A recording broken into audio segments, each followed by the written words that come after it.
মধ্যপ্রাচ্যের আকাশ আবারও গর্জে উঠেছে।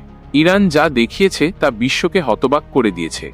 দুটি নতুন ব্যালিস্টিক ক্ষেপণাস্ত্র ইমাদ এবং কদর এখন ইরানের গর্ব এবং তার প্রতিপক্ষদের দুঃস্বপ্নের প্রতিনিধিত্ব করে।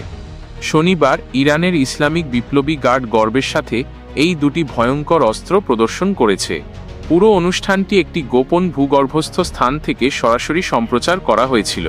ক্ষেপণাস্ত্রগুলি ক্যামেরার সামনে সম্পূর্ণ প্রস্তুতিতে দাঁড়িয়েছিল, আকারে বিশাল, যেন তারা ইরানের সামরিক শক্তির প্রতীক। ইরানি মিডিয়া মেহর নিউজের মতে, কদর ক্ষেপণাস্ত্রটি এমন প্রযুক্তিতে সজ্জিত যা শত্রুর রাডারকে অকেজো করে দিতে পারে।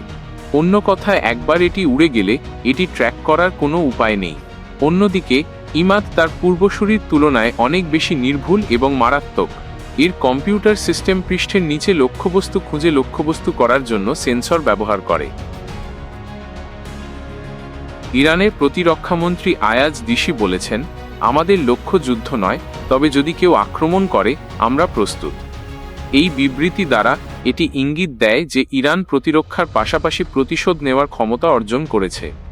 এখন ইসরায়েল এবং মার্কিন যুক্তরাষ্ট্রের গোয়েন্দা ইউনিটগুলি অবশ্যই সতর্ক রয়েছে।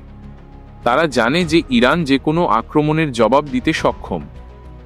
বিশ্লেষকরা বলছেন যে এই দুটি ক্ষেপণাস্ত্রের উন্মোচন কেবল সামরিক শক্তি প্রদর্শন নয়, বরং এক ধরনের বার্তা, ইরানকে অবমূল্যায়ন করা বন্ধ করার সময় এসেছে।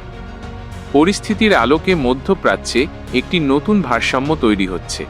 কূটনীতি, রাজনীতি এবং সামরিক শক্তির প্রতিযোগিতায় ইরান স্পষ্টভাবে বলেছে, আমরা যে কাউকে চ্যালেঞ্জ জানাতে প্রস্তুত।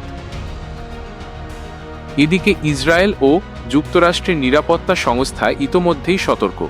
ওরা বুঝে গেছে ইরান এখন যে কোনো আক্রমণের পাল্টা জবাব দিতে সক্ষম।